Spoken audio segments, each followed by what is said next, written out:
Baik, Assalamualaikum warahmatullahi wabarakatuh. Waalaikumsalam warahmatullahi wabarakatuh.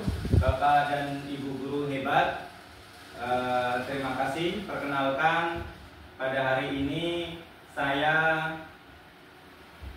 Amin Priyanto SPD, SDIT Badrussalam, CGP Angkatan 11 Kabupaten Magetan. Saya mengundang Bapak dan Ibu guru hari ini dalam rangka diseminasi budaya positif. Tugas saya sebagai aksi nyata modul 1.4. Baik, saya mulai kegiatan hari ini untuk mendapatkan keberkahan dari Allah Subhanahu wa taala. Kita awali dengan berdoa terlebih dahulu. Monggo kepada Ustadz Imam untuk pimpin doa, dipersilakan. Terima kasih. Mari sebelum kita mulai, kita berdoa terlebih dahulu. Kita mulai sikap berdoa. Tangan diangkat, kepala ditundukkan. Berdoa mulai. A'udzu billahi minas syaitonir rajim. Bismillahirrahmanirrahim. Alhamdulillahi rabbil alamin. Ar-Rahmanir Rahim. Maliki yaumiddin. Iyyaka na'budu wa iyyaka nasta'in. Ihdinas siratal mustaqim. Siratal ladzina an'amta 'alaihim ghairil maghdubi 'alaihim waladdallin. Amin. Rabbi ishrah li sadri wa yassir li amri wahlul 'uqdatam min lisani yafqahu qawli. Rabbi zidni ilma warzuqni fahma. Amin ya rabbal alamin. Berdoa selesai. Terima kasih Ustaz Imam sudah pimpin doa. Semoga kegiatan kita pada hari ini mulai sampai selesai berjalan sesuai dengan apa yang kita rencanakan. Amin. Baik, mengawali kegiatan kita hari ini saya ada ice breaking dulu ya. Oke, coba. Nah, baik Ustaz-Ustazah, Bapak dan Ibu guru hebat, ice breakingnya ya ini ada, perhatikan perintahnya, baca tulisannya. Sekali lagi, perhatikan perintahnya ya dan baca tulisannya. Sudah siap? Siap ya? Oke, baik. Merah. Ya, kurang cepat ya, kurang cepat ya. Oke, lanjut ya, lanjut. Oke. Kuning, hijau, ungu, merah, hijau. Kurang konsentrasi. Ayo, benar, bagus. Lanjut. Hijau, biru. Oke, tepuk tangan. Ternyata saya yang kurang konsentrasi ya. Bapak Ibu guru hebat semuanya sudah konsentrasi sehingga kegiatan kita ya hari ini bisa berjalan dengan lancar. Terima kasih Bapak Ibu guru hebat. Saya lanjutkan.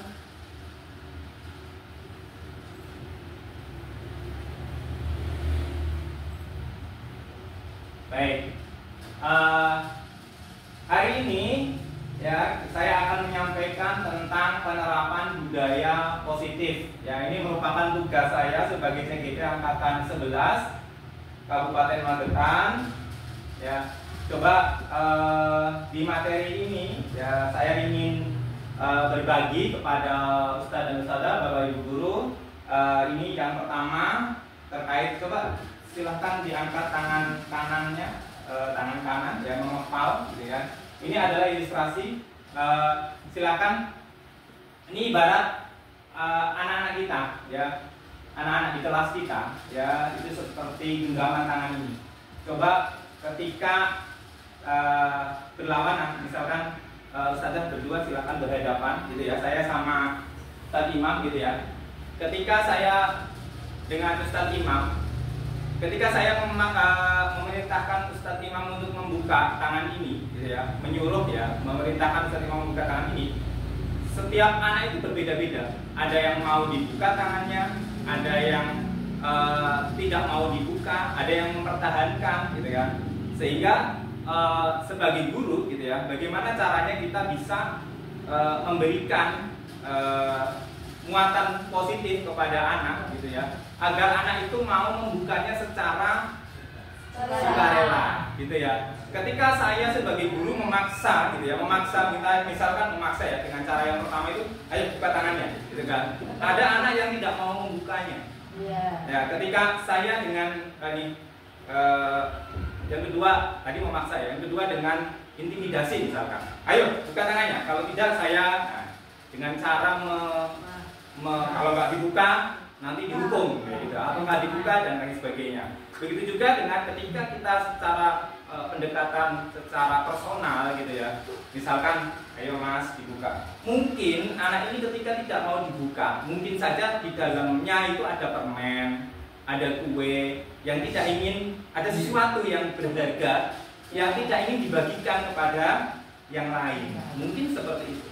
Begitu juga karakter peserta didik kita di kelas gitu ya. Ketika saya merayu dengan bahasa saya, bahasa orang tua lah, misalkan bahasa keibuan gitu ya, mas bisa tolong tangannya dibuka ya, Pak Guru atau Ustadz pengen tahu isinya apa sih di dalam genggaman tanganmu, sehingga anak itu dengan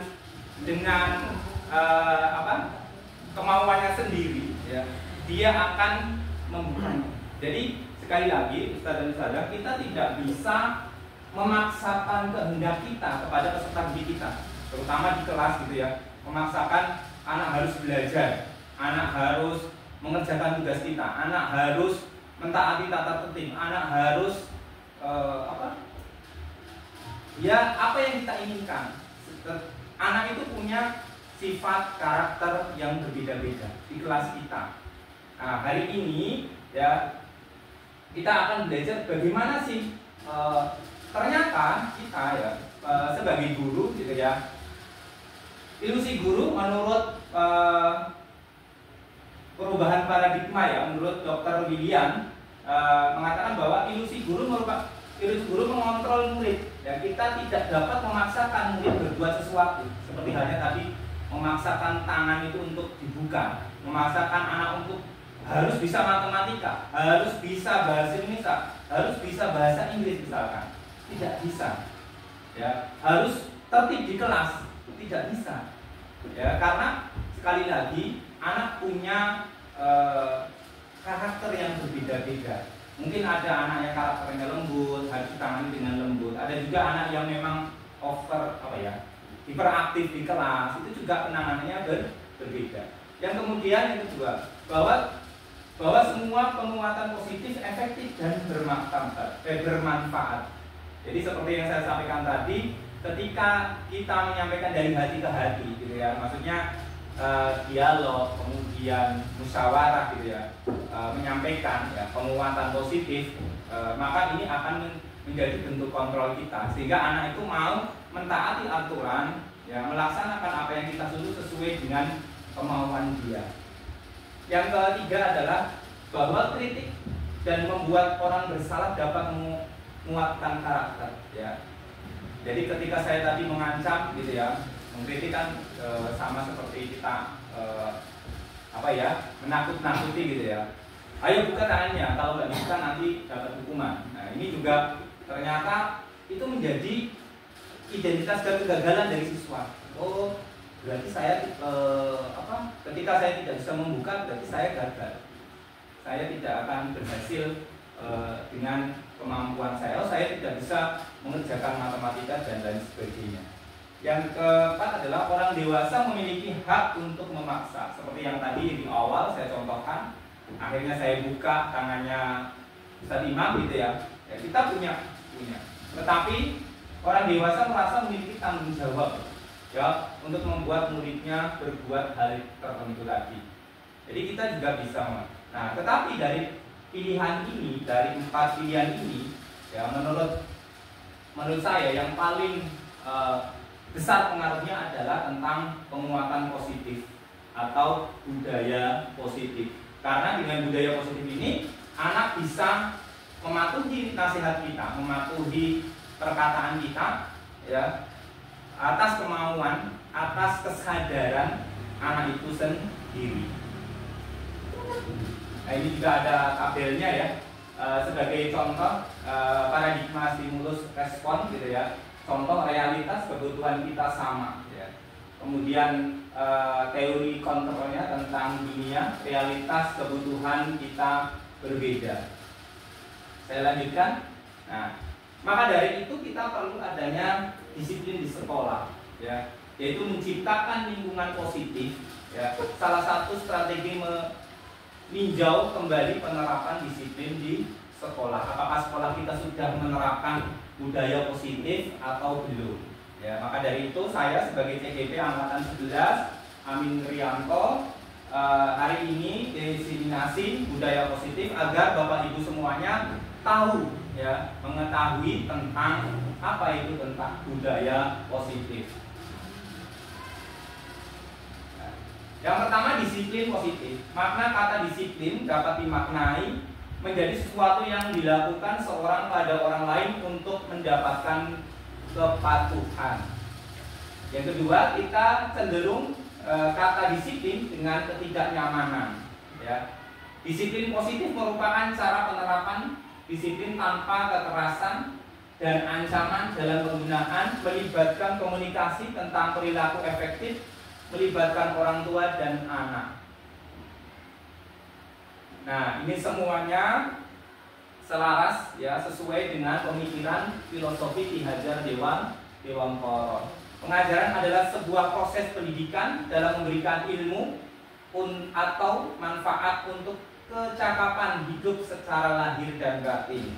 Begitu juga pendidikan adalah memberikan tuntunan. Sekali lagi tuntunan, bukan tuntutan bagi anak. Jadi anak itu dituntun ya.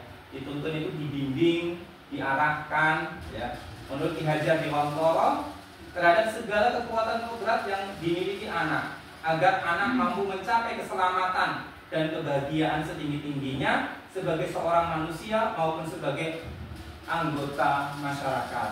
Sekali lagi pemikiran Ki Hajar Dewantara kesimpulannya adalah bahwa kita sebagai guru hanya bisa menuntun ya, memang membimbing anak agar anak bisa sesuai dengan apa yang kita harapkan. Ketika anak itu salah ya kita punya kewajiban untuk mengingatkan. Bapak Ibu yang berbahagia, dasar pendidikan pemikiran Ki Hajar Dewantara ya, mengibaratkan peran pendidik ya, peran pendidikan sebagai seorang petani atau tukang kebun. Anak-anak seperti biji tumbuhan yang disemaikan dan ditanam oleh Pak Tani tukang kebun di lahan yang telah disediakan. Jadi ketika kita mau menanam ya, menanam sesuatu ya, maka harus diperhatikan ya, baik itu medianya. Ya. Kalau di sekolah berarti sekolahannya. Kemudian alat-alat apa yang perlu dibutuhkan dalam menanam. Misalkan kita perlu pupuk, kemudian kita perlu pestisida, kita perlu siram, ya, kita perlu pemangkasan dan lain sebagainya. Itulah ketika kita mengibaratkan peserta didik kita sebagai petani, sehingga kita benar-benar merawat, menjaga, ya, sehingga peserta didik murid-murid kita menjadi apa yang kita harapkan. Anak-anak bagikan bulir jagung yang ditanam, ya, bila biji jagung ditempatkan di tanah yang subur dengan mendapatkan sinar matahari dan pengairan yang baik, maka akan tumbuh dengan baik meskipun bibit jagungnya kurang baik. Ya, sekali lagi, meskipun bibit jagungnya kurang baik. Hal itu karena perhatian dan perawatan dari petani. Jadi bibit-bibit peserta didik kita ya dengan orang tua yang berbeda-beda, bahkan latar pendidikan orang tua yang berbeda, itu yang menyebabkan perbedaan. Tidak hanya murid kita, mungkin kita dengan adik kita, dengan saudara kita, atau mungkin anak kita ya, anak pertama, anak kedua itu ya tidak sama, nggak bisa dibanding-bandingkan, nggak bisa. Karena itulah semua kebesaran Allah Subhanahu Wa Taala menciptakan manusia yang berbeda. Tetapi di balik perbedaan ini kita punya kewajiban untuk memperhatikan, merawatnya dengan baik tanpa harus membeda-bedakan. Yang ketiga, menurut Ki Hajar Dewantoro, pendidikan anak harus disesuaikan dengan kodrat alam ya, dan kodrat zamannya. Kodrat alam itu artinya sesuai dengan karakter anak. Misalkan tadi anak yang suka rame, ya memang karakter anak seperti itu gitu. Ada juga yang anaknya pendiam ya. Ya, maka kita harus menempatkan sebagai guru ya, harus bisa memahami apa yang dibutuhkan oleh murid-murid kita. Begitu juga tentang kodrat zaman. Ya, kodrat zaman ini adalah ya, saat ini memang zamannya kemajuan media sosial, teknologi dan sebagainya. Kita tidak menutup mata untuk hal itu, sehingga pembelajaran yang dilakukan guru juga harus berbasis pada teknologi. Bapak Ibu yang berbahagia, yang keempat ya, kodrat zaman melekat pada anak bahwa pendidikan global meningkatkan kemampuan anak pada keterampilan abad 21. Jadi menurut Ki Hajar Dewantoro, pengaruh dari luar harus disesuaikan dengan mengutamakan kearifan budaya Indonesia. Jadi selain kita mengikuti perkembangan zaman, tapi juga kita tidak boleh mengesampingkan ya budaya dan kearifan lokal budaya Indonesia, sehingga anak-anak kita menjadi anak-anak penerus bangsa yang kuat. Yang keenam, seorang pendidik harus mampu menuntun anak dalam penanaman budi pekerti. Sekali lagi, Bapak Ibu, tingkat keberhasilan kita sebagai guru bukan dari seberapa nilai yang didapatkan oleh anak atau seberapa pintar anak-anak kita dalam akademik saja, tetapi akhlak ya itu yang paling utama. Akhlak yang baik insya Allah nanti akan berdampak ya pada akademik yang baik. Nah ini Bapak Ibu, nilai-nilai kebajikan universal ya, kita semuanya sepakat, kita semuanya setuju ya, bahwa sifat-sifat positif manusia yang merupakan tujuan mulia yang kita ingin capai ya. Yang pertama adalah santun ya. Sama ya, kita sepakat santun itu baik gitu ya, peduli, disiplin, tanggung jawab, rasa hormat, toleransi, dan gotong royong. Ini semuanya kita sepakat ya, nilai-nilai kebajikan universal. Jadi diakui oleh semuanya ya. Kita semua orang menganggap bahwa sepakat anak itu harus santun, harus hormat, harus sama orang tua, harus hormat sama bapak dan ibu guru. Begitu juga peduli dengan lingkungan, disiplin di sekolah, tanggung jawab dalam tugas-tugas, gitu ya. Nilai-nilai kebajikan universal, nilai kebajikan yang kita tentukan dapat menjadi fondasi dari keyakinan sekolah atau keyakinan kelas yang disepakati bersama. Jadi Bapak Ibu, jadi dengan keyakinan universal ini ya kita yakin ya apa yang kita inginkan ya, sehingga nanti di kelas kita menjadi kelas yang tertib, aman, nyaman, dan juga menyenangkan bagi anak-anak dalam belajar. Motivasi perilaku manusia menurut Dian Gosen dalam bukunya Restructuring School Discipline menyatakan ada 3 alasan motivasi manusia. Ya. Yang pertama untuk menghindari ketidaknyamanan atau hukuman. Yang kedua untuk mendapatkan imbalan atau penghargaan dari orang lain. Yang ketiga untuk menjadi orang yang mereka inginkan dan menghargai diri sendiri dengan nilai-nilai yang mereka percayai. Nah, ini hukum, konsekuensi, dan restitusi. Baik, Bapak Ibu yang berbahagia, terima kasih sekali lagi. Ini ya, jadi budaya positif atau hal-hal yang baik yang ingin kita tanamkan kepada anak-anak kita di sekolah, gitu ya, sehingga anak-anak itu menjadi anak-anak apa yang kita harapkan. Ya. Di sini ada dari penjelasannya Jan Gosen, maka ada 3 hal ini ya, motivasi orang melakukan sesuatu. Misalkan Ustadz Imam melakukan perintah saya karena takut dihukum, ya. Oh, nanti saya kalau nggak datang di sini nanti saya dihukum oleh Pak Amin, gitu ya. Nanti saya dimarahi misalkan. Nah, ini motivasi Ustadz Imam datang ke sini, ya. Begitu juga yang kedua, motivasi dari Ustadzah Evi misalkan. Ustadzah Evi datang ke sini di ruangan ini karena mengharapkan nanti saya dapat sesuatu dari Pak Amin. Nah, ini juga motivasi. Begitu juga dengan anak-anak kita. Anak-anak kita di kelas, ya, mempunyai motivasi dalam belajar. Apa sih yang diinginkan anak, gitu ya? Apakah anak kita itu mematuhi kita karena takut dihukum atau karena ingin mendapatkan sesuatu, ya?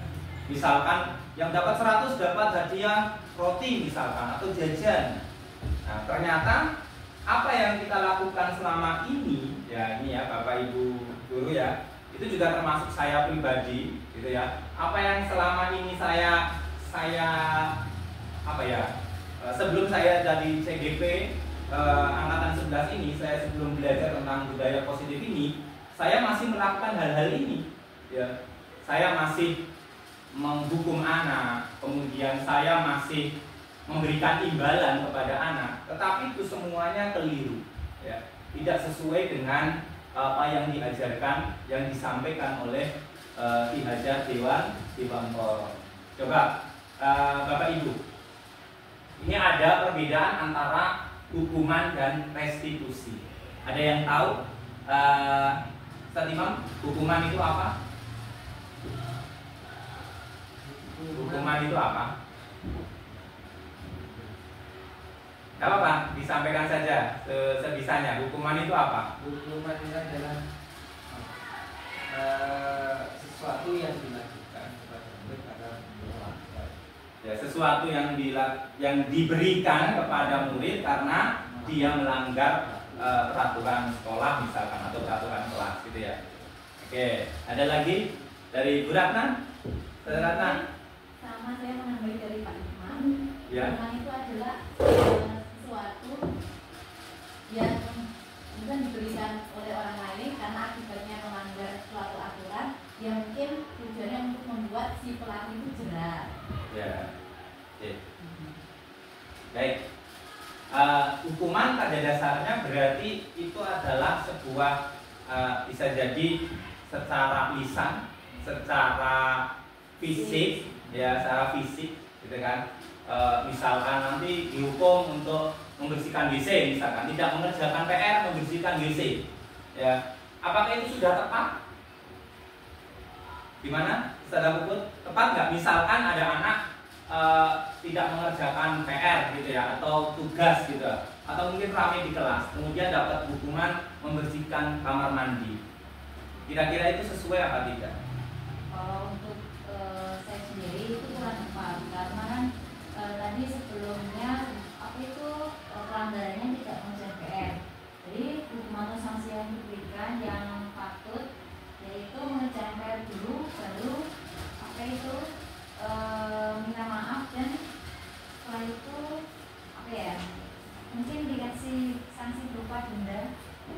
Oke, Tapi jadi harus ada kesepakatan kelas. Oke, ya.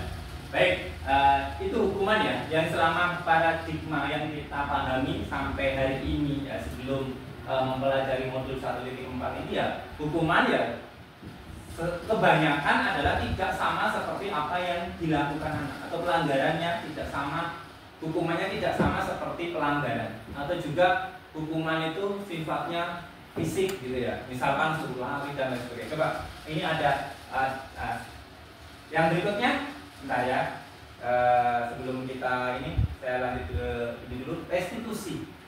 Coba Ustaz Devi, restitusi itu apa? Restitusi itu mungkin apa ya, ngobrol dari hati ke hati dengan anak-anak, masalahnya apa, kenapa dia melakukan kesalahan itu, mungkin tidak pakai hukuman kekerasan gitu. Jadi restitusi itu berbicara ada empat mata gitu ya, berbicara empat mata, berdiskusi terkait pelanggaran yang sudah dilakukan gitu ya. Oke, baik. Di sini ada contoh, 5 contoh ya. Silahkan nanti Ustaz dan Ustazah bisa dibaca ini. Ini termasuk hukuman atau konsekuensi ya. Lari mengelilingi lapangan, membersihkan coretan yang dibuat di meja, berdiri di depan kelas sambil angkat kaki, berdiri di depan kelas sambil oke, sama ya. Oke, itu ada 3 ya. Silakan coba dari Ustaz Imam dulu. Lari mengelilingi lapangan itu hukuman atau konsekuensi? Hukuman. Oke, dari Ustaz Devi, membersihkan coretan yang dibuat di meja. Kalau dia yang nyoleti terus kemudian disuruh membersihkan, berarti konsekuensi atas kesalahannya dia. Oke, konsekuensi. Yang kedua, membersihkan adalah konsekuensi. Yang ketiga, berdiri di depan kelas sambil angkat 1 kaki. Hukuman atau konsekuensi? Hukuman. Oke. Dari sini sebelum saya lanjutkan, sudah paham ya? Sudah paham ya? Apa perbedaan dari hukuman dan konsekuensi? Nah, selanjutnya bagaimana sih kita mewujudkan ini semuanya tentang budaya positif gitu ya? Sebelum lanjut, coba semuanya tepuk tangan dulu ya, biar tambah meriah gitu ya. Biar nggak ngantuk Ustaz dan Ustazah. Sudah hampir siang ini, kita tepuk tangan dulu ya. Coba perhatikan, ketika saya bilang tepuk 1, maka tepuknya di tengah gitu ya. Tepuk 1, tepuk 2, kanan dan kiri. 1, 2 gitu ya. Oke. Ketika tepuk 3, maka kanan, kiri, atas. Oke ya. Tepuk 1, tepuk 2, tepuk 3. Oke. Tepuk tangan untuk kita semuanya. Oke, terima kasih saudara-saudara. Jadi dengan apa yang saya sampaikan tadi, semoga bisa merubah paradigma ya, pola pikir Bapak Ibu semuanya terkait apa sih yang terbaik bagi anak-anak kita apabila anak-anak kita melanggar aturan di sekolah, gitu ya.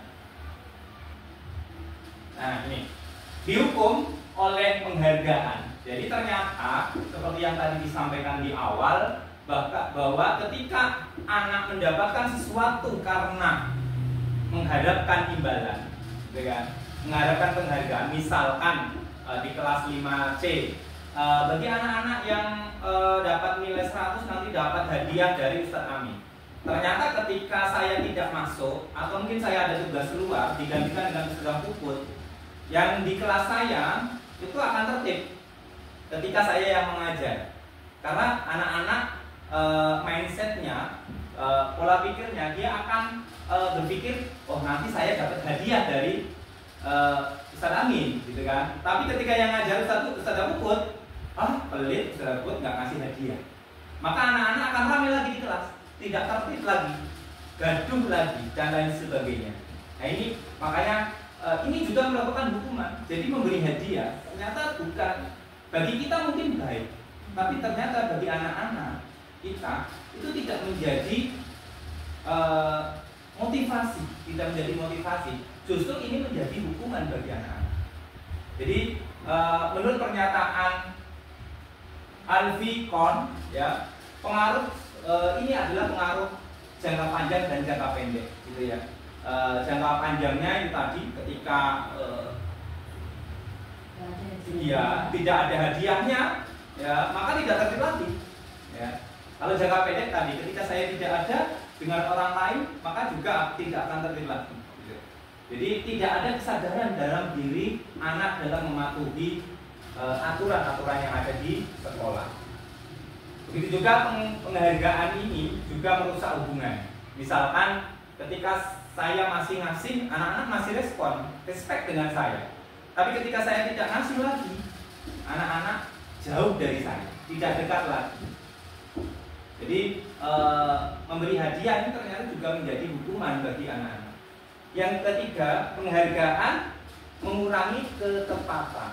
Ya, ini juga ya, jadi ternyata tidak tepat gitu ya. Nilainya bagus dapat kue misalkan, kan nggak ada hubungannya antara nilai dengan kue gitu ya. Ini nggak tepat. Kemudian yang keempat, penghargaan mengurangi kualitas, sehingga anak-anak mendapatkan sesuatu nilai bagus misalkan, itu tidak niatnya untuk nilai, tetapi aku pengen nilai bagus biar aku dapat hadiah. Jadi ini yang nanti ketika dia motivasinya seperti ini ya, akan mengurangi kualitasnya, kualitas pendidikannya. Kemudian sehingga ketika tidak ada hadiah, tidak ada penghargaan, maka anak-anak akan malas belajar. Yang selanjutnya, penghargaan mematikan kreativitas.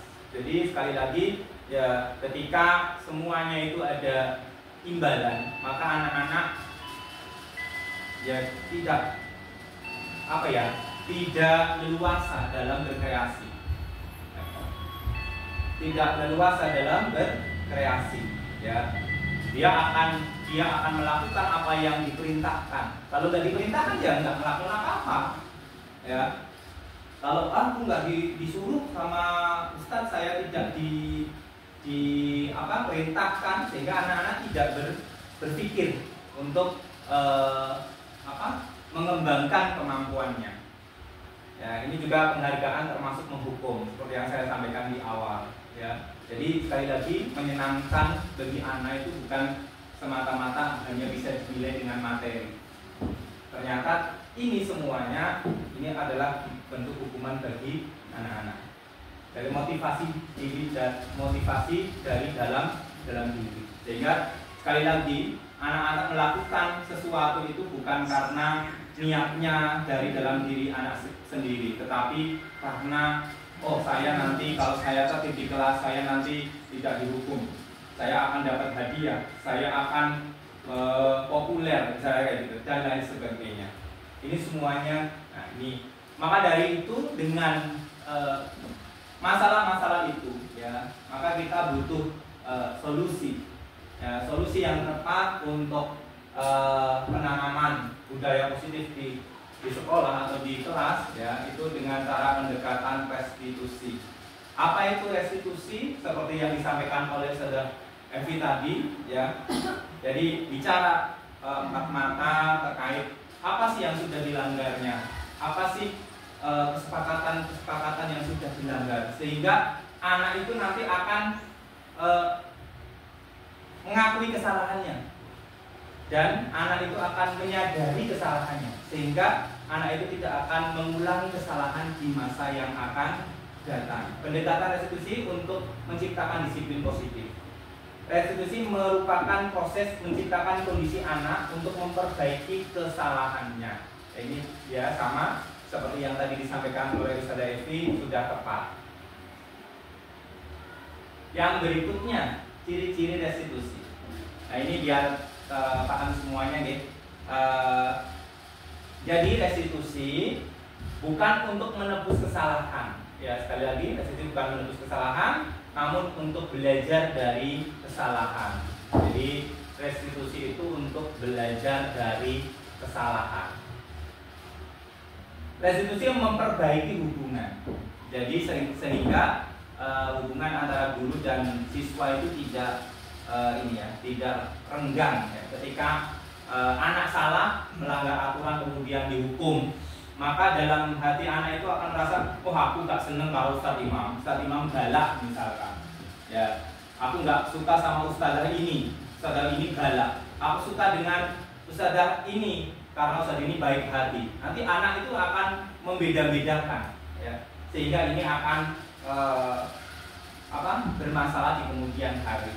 Ya, dengan restitusi, ya ini akan memperbaiki hubungan, sehingga anak dengan guru atau guru dengan anak itu memiliki ikatan apa ya, batin ya, kalau ikatan mungkin kalau di sekolah ya antara anak dan orang tua gitu ya, bapak dan anak atau ibu dan anak, sehingga anak itu nanti akan berdampak juga di rumah. Jadi menganggap orang tua bapak dan ibu guru di sekolah itu merupakan orang tuanya pula. Yang ketiga, restitusi merupakan tawaran bukan paksaan. Jadi restitusi itu tawaran. Misalkan tadi ya tawaran. Tawaran. Ya. Jadi bukan dipaksa, ya, tetapi ditawarkan. Misalkan ya tadi tidak mengerjakan PR, gitu ya. Terus maunya gimana, gitu ya? Maunya gimana? Nanti anak itu yang menentukan sanksinya sendiri, menentukan hukumannya sendiri. Misalkan saya nggak mengerjakan PR, ya ustazah nanti saya istirahatnya terlambat, saya mengerjakan ini dulu saat teman-temannya istirahat. Yang mengucapkan itu adalah siswa sendiri, tapi guru juga mengarahkan, ya, artinya mengarahkan, menuntun. Nah, terus mau gimana ketika PR-mu nggak dikerjakan, ya, ayo gimana solusinya. Nah, ini tawaran. Jadi bukan harus kerjakan sekarang, seperti itu enggak. Sehingga anak itu nanti akan berkorban. Misalkan berkorbannya ini adalah dia tidak istirahat lebih awal dari teman-temannya dan lain sebagainya. Itu salah satu contohnya. Kemudian yang keempat, restitusi menuntun untuk melihat ke dalam dirinya sendiri. Artinya restitusi itu nanti anak-anak diminta untuk memahami kesalahannya sendiri.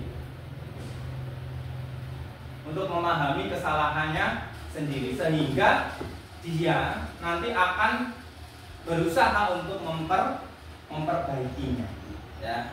Kemudian restitusi menuntun mencari kebutuhan dasar yang mendasari tindakan. Nah, dengan restitusi ini juga Ustaz dan Ustazah, kita bisa tahu apa sebabnya. Karena segala sesuatu itu tidak mungkin dilakukan anak kecuali tanpa sebab. Jadi restitusi ini adalah ketika dengan restitusi maka kita akan tahu apa sebabnya anak ini melakukan ini. Misalkan tadi rame di kelas, seperti saya kemarin ada praktek nanti di akhir slide gitu ya. Ketika ada saya restitusi gitu ya, kenapa kamu rame di kelas? Oh ternyata si A ini diajak bicara dengan temannya, jadi ada alasan, sehingga ini menjadi kita bisa menyelesaikan pokok permasalahannya. Yang berikutnya, restitusi adalah cara yang paling baik. Jadi di dalam restitusi ini tidak ada paksaan, tidak ada kekerasan, tidak ada hukuman, tidak ada intimidasi, ya. Ini sifatnya seperti antara ibu dan anak atau antara bapak dan anak dalam berkomunikasi. Yang berikutnya, restitusi fokus pada karakter bukan tindakan. Jadi karakternya apa sih yang ingin kita bangun? Oh, anak bisa menyadari kesalahannya.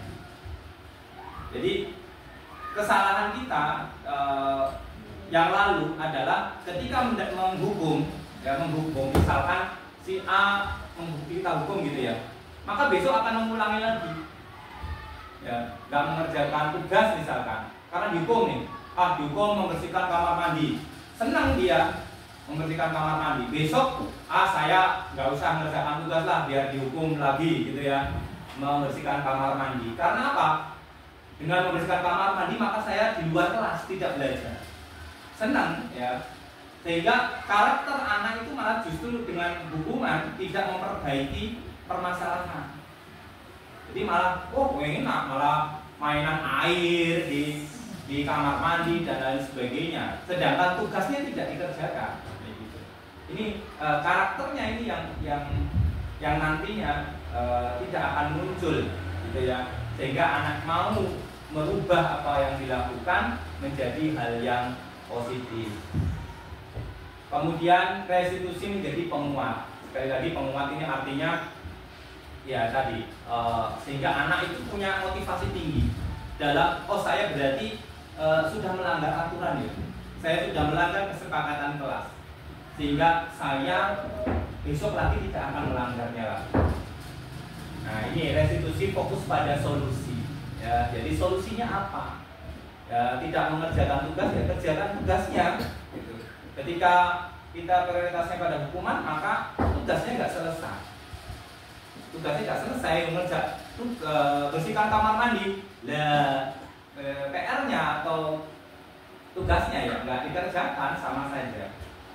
Restitusi mengembalikan murid yang berbuat salah pada kelompoknya. Jadi, restitusi ini tidak di depan teman-temannya. Sekali lagi tidak di depan teman-temannya. Jadi anak-anak tidak merasa disalahkan, tidak merasa dirugikan. Jadi ketika restitusi, ustadzah, anak yang melanggar kesepakatan kelas ini dipanggil di tempat yang berbeda, di ruang khusus, misalkan di kantor atau di mana mungkin. Intinya jangan di depan teman-temannya, sehingga anak yang melanggar ini tidak merasa bahwa aku loh sing salah, aku loh akhirnya nanti dibully temannya atau mungkin tidak ditemani teman-temannya, ya, sehingga nanti ketika dia kembali ke kelas, gitu, dia tidak akan merasa nyaman. Nah ini makanya restitusi ini membalikan murid berbuat salah kepada kelompoknya. Jadi anak itu nanti akan kembali kepada kelasnya belajar dengan nyaman. Ya, dia tidak akan merasa tidak nyaman dengan teman-temannya karena dia berbuat salah, gitu ya. Baik, ustadz dan ustadzah. Nah, untuk menjalankan restitusi maka kita butuh aturan yang kita buat, ya. Aturan yang baik adalah aturan yang dibuat oleh anak-anak, ya, bukan kita. Kalau kita yang buat, maka ya aturan itu untuk kita, gitu. Nah, sedangkan aturan keyakinan kelas ini adalah aturan yang dibuat oleh anak-anak, sehingga anak-anak memimpikan, mengharapkan apa yang diinginkan di kelasnya. Misalkan kita keyakinan kelas, ya, contohnya ada keyakinan kelas, keyakinan sekolah, ya. Keyakinan kelas yaitu nilai-nilai kebajikan atau prinsip-prinsip universal yang disepakati bersama, lepas dari latar belakang suku, negara, bahasa, dan agama. Intinya ini universal, seperti yang saya sampaikan di awal tadi, sopan, ya, kemudian gotong royong dan lain sebagainya, semua mengakui bahwa itu adalah perbuatan yang baik. Nah, keyakinan kelas bersifat abstrak daripada peraturan yang lebih rinci dan konkret. Ya. Keyakinan kelas berupa pernyataan universal, pernyataan kesepakatan kelas dibuat dalam bentuk positif. Pernyataan kelas hendaknya tidak terlalu banyak. Ya, keyakinan kelas sesuatu yang dapat diterapkan, ya, di lingkungan kelas. Jadi tidak perlu banyak-banyak sehingga anak-anak mampu menerapkan itu. Ya. Kalau kebanyakan, gitu ya, nanti anak-anak bingung. Ya. Jangan terlalu banyak sehingga anak-anak bisa mentaati, ya, peraturan yang sudah disepakati. Semua warga kelas hendaknya ikut berkontribusi dalam pembuatan dengan berpendapat atau usulan. Jadi ketika aturan itu dibuat oleh anak, maka anak itu akan merasa bahwa aku pengen kelasku seperti ini. Misalkan kelasku bersih, maka anak itu akan menjaga kebersihannya. Loh, yang diharapkan itu adalah kelasnya bersih atas kemauan sendiri. Bersedia meninjau kembali keyakinan kelas dari waktu ke waktu. Misalkan ini perbedaan peraturan, jangan terlambat masuk kelas. Ya, kalau keyakinan kelas, masuk kelas tepat waktu. Nilai kebajikannya adalah disiplin waktu. Ini contoh saja, contoh. Kemudian mengembalikan barang yang pada tempatnya. Ya, mengembalikan barang pada tempatnya. Dilarang bertengkar dengan teman. Ya, keyakinan kelasnya adalah menghormati teman. Dilarang membuang sampah sembarangan. Ya, keyakinan kelasnya membuang sampah pada tempatnya. Nah, bentuk nilai kebajikannya ya, tadi tanggung jawab, peduli, dan lain sebagainya. Baik, Ustaz dan Ustazah, sebelum saya lanjutkan, ada yang mau ditanyakan terkait apa yang saya sampaikan tadi? Mohon maaf kalau terlalu cepat ya, saya dalam menyampaikan tentang diseminasi budaya positif di SDIT Badrus Salam. Ada yang ditanyakan? Atau merasa bahwa oh iya saya masih menghukum, oh iya saya masih memberikan imbalan, ya. Atau ada yang sudah mempraktekkan diseminasi, mempraktekkan tadi yang sudah saya sampaikan, restitusi. Ada yang sudah Imam gimana? Sudah pernah restitusi atau belum pernah? Restitusi belum pernah. Ya, semoga dengan kita hari ini gitu ya, bahwa dengan restitusi itu insya Allah dampaknya itu akan jauh lebih lebih bermanfaat, lebih tepat daripada menghukum, gitu ya. Ya, terima kasih Ustaz Imam. Ya, gini, keyakinan kelas, masuk kelas tepat waktu, menghormati teman, membuang sampah pada tempatnya, mengembalikan barang pada tempatnya. Ini salah satu keyakinan kelas. Nah, ini antara tampak dan tidak tampak, ya, tabel bersikap positif, tabel T, ya, tampak seperti misalkan suka memberi pertolongan kepada teman, ya, tampak seperti tidak tampak, ya, memberi pertolongan hanya ketika ada gurunya. Ya, ini nanti akan berpengaruh gitu ya. Jadi misalkan baik kalau ada Ustadz Amin, ya, kalau Ustadz Aminnya nggak ada, ya rame lagi. Nah ini sama ya. Jadi karena figuritas nanti kalau bentuknya seperti yang sudah kita lakukan selama ini nanti figur. Ketika dengan Pak Amin yang galak misalkan menurut dengan Ustazah Evi yang lemah lembut gitu ya. Rame. Nah, berarti sebaiknya kita tuh jadi guru tuh yang galak apa yang lemah lembut atau yang bagaimana? Seperti yang disampaikan, guru itu kan menuntun ya, menuntun. Artinya kalau ada saatnya kita itu lemah lembut, ada saatnya memang kita harus tegas gitu ya, bukan galak ya, tegas. Ada juga nanti kita belajar 20 detik statement ketegasan ya guru kepada. Jadi selain restitusi juga ada itu nanti kita bahas di lain kesempatan. Itu ada gitu ya. Jadi kalau ditanya kita sebagai guru harus gimana sih, lembut atau keras ya? Kondisional sesuai dengan situasi dan kondisinya gitu. Tapi kembali lagi ya, kita peran guru adalah sebagai penuntun. Artinya ya, apa yang dilakukan anak ya itu semuanya ya kodratnya mereka sebagai anak. Saya lanjut. Nah ini guru tugasnya mengajar ya, mendidik, sedangkan murid tugasnya belajar, membaca dan lain sebagainya.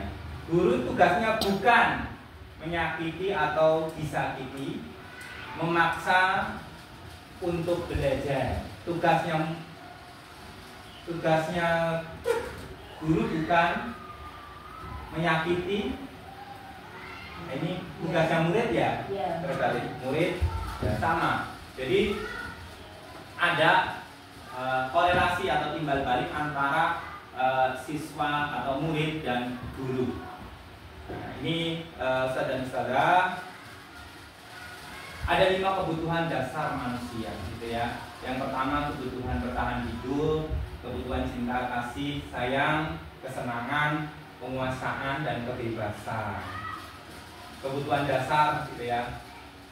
Saya senang berteman banyak. Saya senang menggambar. Saya tidak mau disuruh-suruh. Saya suka kegiatan. Kira-kira kalau yang pertama itu termasuk kebutuhan mana? Kebutuhannya ini. Kebutuhan bertahan hidup, cinta, kesenangan, penguasaan dan kebebasan. Kalau ini, saya senang berteman banyak. Oke, saya senang menggambar. Senang, saya tidak mau disuruh-suruh. Ya, kebebasan. Saya suka kegiatan. Ya, oke, terima kasih.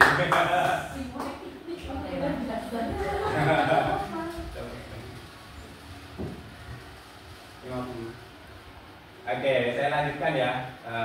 Nih, 5 posisi kontrol ya menurut Dr. William. Yang pertama adalah menghukum, ya, hukum secara fisik atau verbal. Sekali lagi, verbal, ya, ucapan, membuat orang merasa bersalah, ya, bersuara lemah lembut, gitu kan. Misalkan, ya, kemudian sebagai teman, kemudian sebagai pemantau atau monitoring, dan kemudian yang keempat adalah sebagai manajer. Nah, sekarang ini ada 5 ini menghukum, posisi kontrolnya, saudara-saudara, menghukum, pembuat orang bersalah, teman, pemantau atau manajer. Coba dari sini. Dari sini saudara, nah, saya kecewa sekali dengan kamu. Itu termasuk apa? Ya. Saya kecewa sekali dengan kamu. Termasuk apa? Ayo. Saya kecewa dengan kamu. Ayo. Ayo. Manajer itu kan mengatur, ini. Saya kecewa sekali dengan kamu. Ayo. Ya, rasa orang bersalah.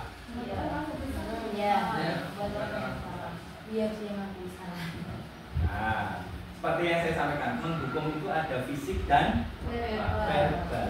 Saya kecewa dengan kamu. Nah, ini kan kata-kata ucapan saya. Dengan saya kecewa dengan Ustaz Imam karena susah diatur, misalkan begitu. Kan ini sebuah hukuman secara verbal. Kemudian, ayo lakukan demi aku. Ayo.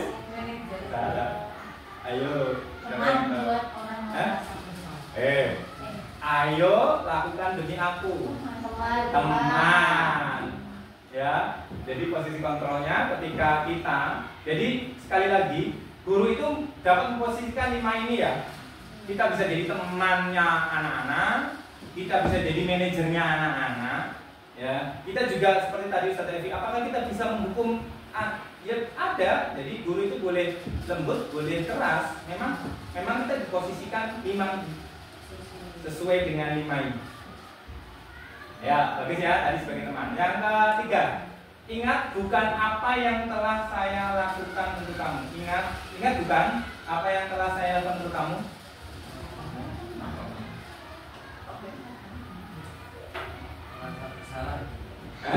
Merasa bersalah. Bagus, Ustaz Imam. Untuk kamu nggak bisa bersalah. Wah, sekarang yang berikutnya. Apa kamu mau mendapatkan stiker bintang? Balik lagi. Oke. Berarti mana?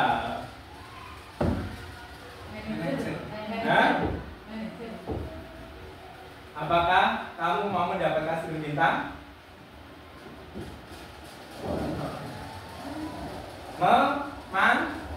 Memantau manajer.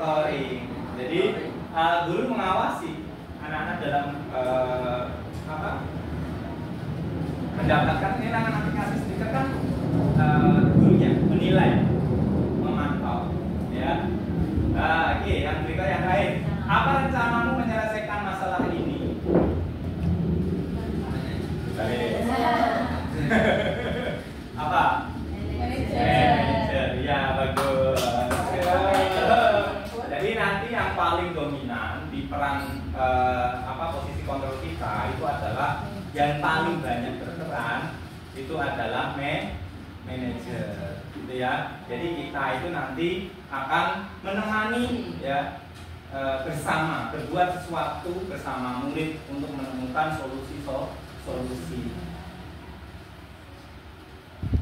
Kita lanjut. Nah, ini segitiga institusi ya.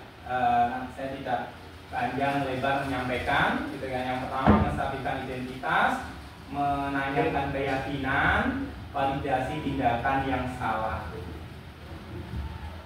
Nah, ini apa itu menstabilkan identitas?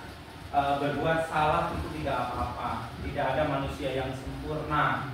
Saya pernah melakukan kesalahan seperti itu.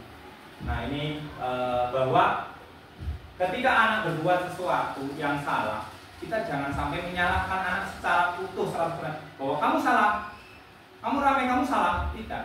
Tapi kita memahamkan ke anak bahwa setiap anak itu bisa berbuat salah. Setiap manusia tidak ada yang sempurna, gitu ya. Termasuk kita sebagai guru punya salah, sehingga menstabilkan identitas anak, sehingga dia tahu tentang kesalahannya, gitu ya. Berikutnya, validasi tindakan yang salah. Nah, ini salah satu percakapannya. Ini bentuk percakapan ya. Padahal kamu bisa melakukan hal yang lebih buruk dari ini, ya. Kamu pasti punya alasan. Ketika ini memvalidasi apakah tindakan-tindakan itu sudah tepat atau belum. Misalkan, apakah benar tadi yang ramai kamu? Nah, ini menanyakan langsung, gitu ya. Menurut laporan yang saya terima bahwa Saudara Ratna lagi rame, ya, atau terlambat masuk kelas, gitu ya. Nah, ini saya memvalidasi, mencari kebenarannya, apakah sudah benar atau informasinya benar, tepat atau tidak. Kamu boleh mempertahankan sikap itu, tapi kamu harus menambah sikap yang baru.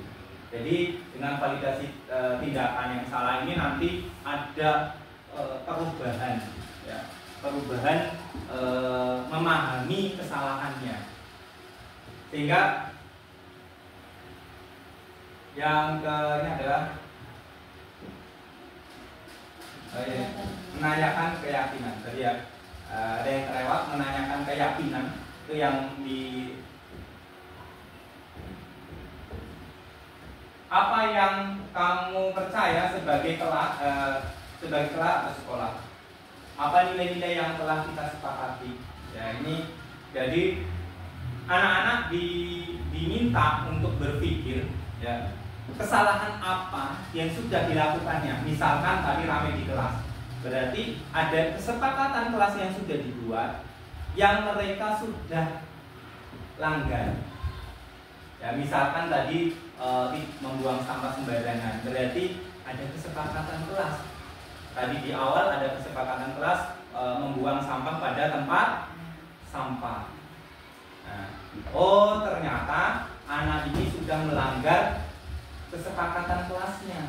Ini meyakinkan, keyakinan kelas.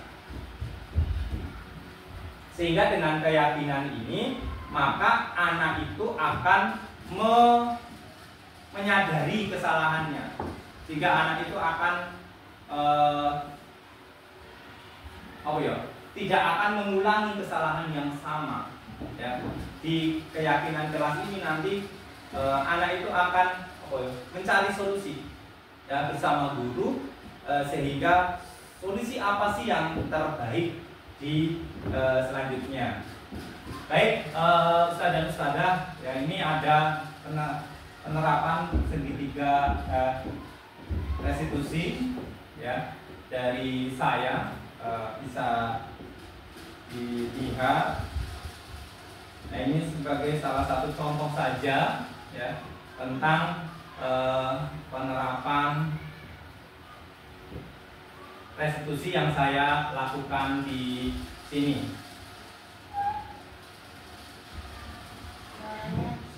Nah,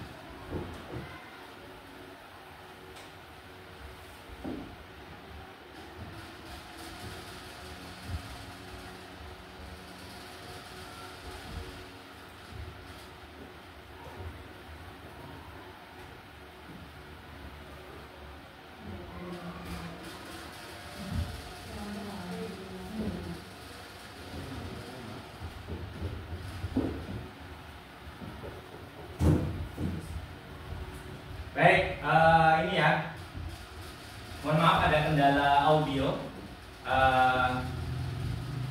Ini salah satu contoh apa yang saya lakukan kemarin terkait restitusi yang saya lakukan kepada Mas Adam dan Mas Katon ya di kelas 5 saat Mas Adam itu tidak menjalankan kewajibannya piket di kelas. Ini Mas Adam. Kemudian yang kedua adalah restitusi saya terhadap Mas Katon saat Mas Katon ini ramai di kelas ya, Mas Katon ramai di kelas. Dan alhamdulillah ketika saya menerapkan restitusi ini ya, bicara dari empat mata gitu ya, berbicara dari tatap muka, dari hati ke hati ya istilahnya gitu. Anak menyadari kesalahannya. Oh tadi misalkan seperti Mas Adam, kenapa kok Mas Adam membuang sampah sembarangan gitu kan? Oh ternyata saya tahu alasannya. Oh karena tidak ada tempat sampah di depan kelas, sehingga saya cari solusi. Dengan itu maka saya menyiapkan atau membelikan tempat sampah yang baru gitu ya untuk kelasnya.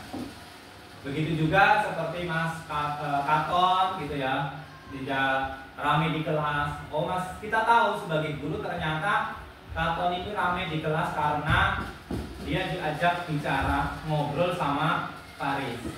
Sehingga saya tahu penyebabnya. Sehingga solusi kedepannya ya tempat duduknya Katon dan Faris tidak jadi satu gitu ya. Untuk meminimalisir kesalahan yang dilakukan oleh Katon. Nah, ini ya Ustadz dan Ustadzah. Itu juga kemarin ya, sebelum sebelum penerapan ini pun restitusi ini adalah salah satu contoh saya dalam membuat kesepakatan kelas ya, dalam membuat kesepakatan kelas. Jadi anak-anak diberikan satu lembar kertas apa ini namanya? Ya, kertas post-it ya. Kertas apa? Nah, itu ya. Jadi anak-anak dibagikan kertasnya satu-satu.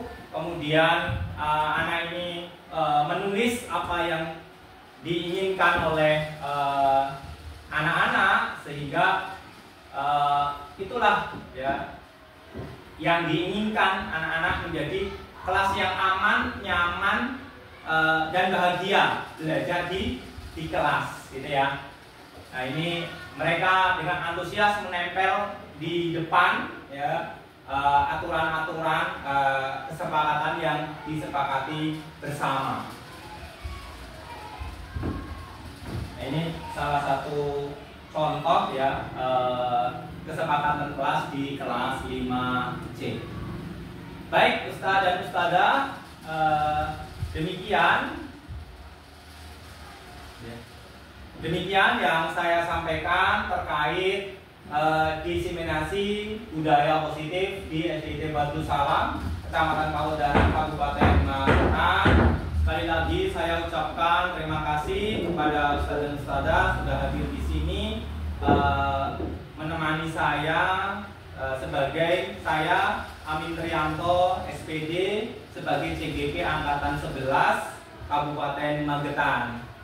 Demikian aksi nyata modul 1.4 saya sampaikan. Semoga menjadi inspirasi ya, menjadi pengetahuan baru buat Bapak Ibu semuanya terkait budaya positif, baik di SDIT Batu Salam atau di Bapak Ibu guru seluruh Indonesia. Demikian dari saya, kita akhiri kegiatan kita hari ini. Saya yang pimpin doa. Sebelumnya saya juga minta maaf apabila ada hal-hal yang kurang berkenan. Bapak Ibu guru hebat, terima kasih atas waktunya dan saya mohon maaf. Akhirul kalam. Assalamualaikum warahmatullahi wabarakatuh. Waalaikumsalam warahmatullahi wabarakatuh. Sikap berdoa. Tangan diangkat, kepala ditundukkan. Berdoa mulai. A'udzu billahi minas syaitonir rajim. Bismillahirrahmanirrahim. Wal 'asr innal insana lafi khusr illa alladziina aamanu wa 'amilus shalihati wa tawashaw bil haqqi wa tawashaw bis sabr. Rabbana atina fid dunya hasanah wa fil akhirati hasanah wa qina adzabannar. Subhanakallahumma wa bihamdika asyhadu an la ilaha illa anta astaghfiruka wa atubu ilaik. Berdoa selesai. Terima kasih semuanya. Salam Bapak Guru, Bapak dan Ibu guru hebat. Assalamualaikum warahmatullahi wabarakatuh.